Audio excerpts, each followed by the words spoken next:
கிரிஷ் மனோஜை அப்பான்னு கூப்பிட்றான். உடனே அண்ணாமலை கூப்பிட்டு கேட்குறாரு, கிரிஷ் நீ கண்டிப்பாக நீயா சொல்லியிருக்க மாட்ட அப்பா மனோஜ்னு. யாராவது உன்னை சொன்னாங்களாப்பா?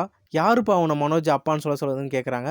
உடனே கிரிஷ் குழந்த ரோகிணியை கை காட்டிடுறான். உடனே விஜயா கேட்குறாங்க கிரிஷை பார்த்து, ஏய் என்னடா உளர்ற? ரோகிணியை ஒன்று சொல்ல போகிற அப்பான்னு கூப்பிட சொல்லி விஜயா கேட்குறாங்க. உடனே கிரிஷ் சொல்கிறான், இல்லை என்னை கல்யாணி அம்மா தான் சொல்ல சொன்னாங்க அப்படின்றாங்க. உடனே விஜயா கேட்குறாங்க, என்னது கல்யாணியா? நேரடா கல்யாணின்னு சொல்கிறான் அப்படின்ற மாதிரி கேட்குறாங்க. உடனே ரோகிணிக்கு ஐயோ நம்ம மாட்டிக்கிட்டோம் போல, என்ன சொல்கிறதுனே தெரியாமல் முழிச்சிட்டு இருக்கேன். அப்பன்னு பார்த்து மனோஜ் சொல்கிறாரு, அம்மா உங்ககிட்ட நான் ஒரு உண்மையை மறைச்சிட்டோமா அப்படின்றாரு மனோஜ். உடனே விஜய் கேட்குறேன், என்னடா உண்மையை மறைச்சிட்டா அப்படின்றாங்க. உடனே மனோஜ் சொல்கிறார், அம்மா அந்த உண்மையை சொன்னால் உங்களுக்கு உயிருக்கே ஆபத்தாக இருக்குன்னு பயமாக இருக்குமா அப்படின்றாங்க. உடனே விஜய் கேட்குறாங்க, எது என் உயிருக்கு ஆபத்து இருக்கா? நாங்கள் உளறான் டேய் என்னடா சொல்கிற அப்படின்றாங்க. உடனே மனோஜ் சொல்கிறாரு, அம்மா இந்த கிருஷி இருக்காங்களா, அவங்க அம்மா ஆக்சிடென்ட்டில் இறந்துட்டாங்களா, அவங்க ரோகிணி மேலே வந்துட்டு என்னை டெய்லியும் மிரட்டுறாங்கம்மா. கிருஷி மேலே பாசங்காமி, கிருஷ்ண நீ பாசமாக பார்த்துக்கோ, கிருஷ்ண நீ கேர் பண்ணிக்கோ அப்படின்னு சொல்கிறாங்கம்மா. எனக்கு ரொம்ப பயமாக இருக்குமா, என்ன பண்ணுறதே தெரிலம்மா. அப்படி நான் பண்ண மாட்டேன்னு சொன்னால் உங்களை சாவச்சிடுன்னு சொல்கிறாங்கம்மா அப்படின்ற மாதிரி மனோஜ் விஜய் கிட்ட சொல்கிறாரு. உடனே விஜயா பயப்படுறாங்க, என்னடா சொல்கிற டேய், இப்போ வர நீ என்கிட்ட உண்மையை சொல்லிட்டியடா, என்ன ஏதாவது அந்த கல்யாணி போய் ஏதாவது பண்ணுறோமாடா அப்படின்றாங்க. உடனே ஸ்ருதி சொல்கிறாங்க, ஆண்டி ஏதாவது முட்டாள் மாதிரி யோசிக்காது, இந்த ஜென்ரேஷனில் போய் பேய் அதுவும் எங்கேயோ இருந்து கரெக்டாக ரோகிணி மேலே தான் வந்து போருமா, எங்கள் மேலெலாம் பூராம இதில் ஏதோ ஒரு மர்மம் இருக்குது அப்படின்ற மாதிரி ஸ்ருதி சொல்கிறாங்க. உடனே முத்து கேட்குறாரு, பாரலம்மா நீயே ஒரு ஃப்ராடு, உன் மேலே ஒரு பேய் வந்துடுதுன்றதை நம்பவே முடியலையா அப்படின்ற மாதிரி முத்தும் கேட்குறாரு. உடனே விஜயா சொல்கிறாங்க, ஐயோ இதெல்லாம் அப்படியே விடக்கூடாது, இதெல்லாம் விளையாட்டு கிடையாது, நம்ம உடனே சாமியார்கிட்ட போயிடலாம், என் உயிருக்கு வேறு ஆபத்துன்னு சொல்கிறீங்க, என்னைக்குன்னா நைட் ஏதாவது பேய் ஏதாவது பண்ணிச்சுன்னா வாங்க சாமியார்கிட்ட இப்போவே போகலாங்க, ரோகிணி கூப்பிட்டு போகலாம் வாங்க அப்படின்ற மாதிரி கூப்பிட்றாங்க விஜயா. உடனே ரோகிணி நினைக்கிறாங்க, அப்பாடி ஏதோ பரவாயில்ல தப்பிச்சிட்டோம், மனோஜ் எப்படியோ நம்மளை காப்பாற்றிடாரா அப்படின்னு நினைக்கிறாங்க. உடனே மீனா உண்மையை உடைக்கிறாங்க, இல்லை அத்தை ரோகிணியை கூட்டின்னு போக வேண்டிய சாமியார்கிட்ட கிடையாது, அவங்களுக்குள்ள இன்னொரு உருவம் இருக்குது, அதை மட்டும் நம்ம வீட்டில் எல்லாருக்கும் தெரிஞ்சால் போதும் அப்படின்றாங்க. உடனே விஜய் கேட்குறேன், இவ வேற ஒருத்தி, இப்போ நானே பயந்துக்கிட்டு இருக்கேன், இவ வேற பேய் பூச்சா மாதிரி பேசிகிட்டு இருக்கா, என்னடி சொல்ல வரா அப்படின்ற மாதிரி விஜய் கேட்குறாங்க. உடனே மீனா சொல்கிறாங்க, ரோகிணி இப்போது நீங்கள் உண்மையை சொல்லி தொலைங்க அப்படின்றாங்க.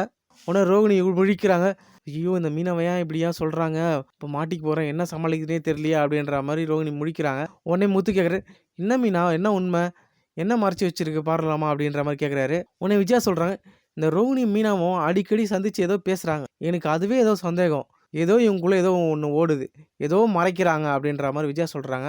ஏய் என்ன சொல்லு அப்படின்ற மாதிரி மீனாவை விஜயா மிரட்டுறாங்க. உடனே மீனா சொல்கிறாங்க, அத்தை மறைக்கிறது நான் இல்லை, ரோகிணி தான் மறைக்கிறாங்க அப்படின்றாங்க. உடனே விஜய் கேட்குறேன், என்ன ரோகிணி இந்த மீனை என்னென்னவோ சொல்கிறா, என்ன மறைச்சி வச்சிருக்கா அப்படின்ற கேட்குறாங்க. ஆண்டி நான் எதுவும் மறைக்கல ஆண்டி, நான் உங்ககிட்ட எல்லாருக்கிட்டையும் ஓப்பனாக தானே இருக்கேன் அப்படின்ற மாதிரி சொல்கிறாங்க.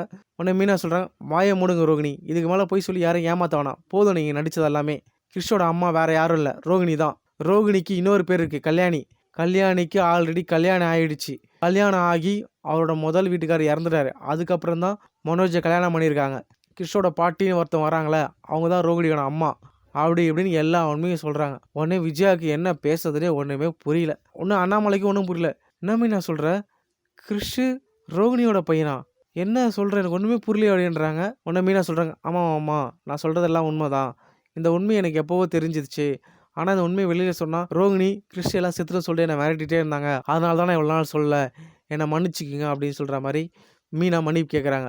உடனே விஜயா ரோகிணியை போட்டு அடிக்கிறாங்க, அடி பாவி, ஏதோ கொஞ்சம் ஃப்ராடுத்தனம் தான் பண்ணுவேன்னு நினச்சா இவ்வளோ பெரிய ஃப்ராடுத்தனம் பண்ணி எங்களை ஏமாத்திருக்கடி, ஒரு குடும்பத்தையும் ஏமாத்திருக்கே மனோஜ், என்ன மனோஜ் இப்போ நம்மளை இப்படி ஏமாத்திருக்கா அப்படின்ற மாதிரி விஜயா அழுகுறாங்க.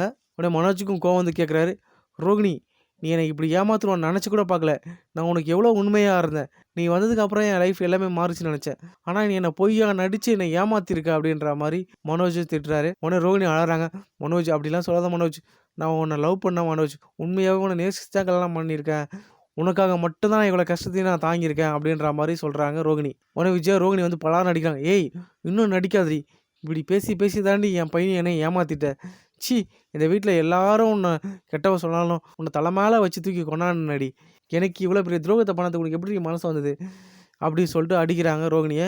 உடனே மீனா வந்து தடுக்கிறாங்க. இப்போ எல்லாமே நடந்து முடிஞ்சிச்சு, ரோகிணியோட வீட்டுக்காரு மனோஜ் தான் அப்படின்னு தெரிஞ்சிச்சு, கிறிஷ் நம்ம வீட்டு பையன், அவ்வளோதான் ஏற்றுக்கிட்டு தான் ஆகணும் அப்படின்ற மாதிரி மீனா சொல்கிறாங்க. விஜய் மீனாவை திட்டுறாங்க, ஏய் நீ என் குடும்ப விஷயத்தில் தலையிடாத, நீ இவ்வளோ உண்மையை தெரிஞ்சுக்கிட்டு மறைச்சிட்டு எல்லோரும் ஏமாத்திருக்க, அவள் ஒரு பொய்க்காரினா அதுக்கு மேலே நீ கூட்டு கலவானியாக இருந்திருக்க, சிக் நீ வீட்டு விட்டு வெளில போ அப்படின்றாங்க. உடனே மீனா சொல்கிறாங்க, அத்தை இந்த உண்மையை சொல்லணும்னு நான் என்றைக்கோ நினச்சேன், ஆனால் ரோகிணிக்கும் கிறிஷுக்கு ஏதோ ஆகிட மட்டும் தான் நான் பயந்தேன். ஆனால் ஒரு உண்மையை சொன்னால் மட்டும்தான் இந்த வீட்டில் இதுக்கப்புறம் நம்ம எல்லாரும் நிம்மதியாக வாழ முடியுன்றதுக்காக தான் இந்த உண்மையை நான் இப்போ சொல்கிறேன் அப்படின்ற மாதிரி மீனா சொல்கிறாங்க. ஏய் ரோகிணி, இதுக்கப்புறம் நீ ஒரு நிமிஷம் கூட இந்த வீட்டில் இருக்கக்கூடாது, வெளியில் போ அப்படின்ற மாதிரி தள்ளுறாங்க. உடனே கிறிஷ் வந்து பாட்டி பாட்டி எங்கள் அம்மாவை அடிக்காதா அப்படின்றாங்க. ஏய் யாருடா பாட்டி, சி யாருன்னு என்னன்னே தெரியாது, நீ இந்த வீட்டில் இதுக்கு தான் நீ வந்தியா, வெளில போடா அப்படின்ற மாதிரி கிறிஷையும் ரோகிணியும் வெளில தத்துறாங்க விஜயா. உடனே மீனா சொல்கிறாங்க, அத்தை எதுக்கு இப்படி மாதிரி மிருக மாதிரி வாழ்ந்துட்டுருக்கீங்க, இந்த வீட்டோட மருமக ரோகிணி, ரோகிணியோட பையன் கிறிஷு, எல்லாரும் இந்த வீட்டில் வாழ்ந்து தான் அப்படின்ற மாதிரி மீனா சொல்கிறாங்க. உடனே விஜயா, ஏய் எனக்கு நீ ஆர்டர் போடாத, நான் தான் இவளை கூப்பிட்டு வந்தேன் சரியா, நான் வீட்டை விட்டு அவளை வெளில தத்துவேன், என்ன வேணால் பண்ணுவேன், நீ அதை கேட்காத அப்படின்ற மாதிரி விஜயா திட்டுறாங்க. உடனே மீனா சொல்கிறாங்க, அத்தை நீ வீட்டுக்கு கூப்பிட்டு வரணுன்றது உங்களோட விருப்பம், ஆனால் இந்த வீட்டை விட்டு வெளில தத்துக்கு உங்களுக்கு உரிமை கிடையாது அப்படின்ற மாதிரி மீனாவும் விஜயாவும் சண்டை போடுறாங்க.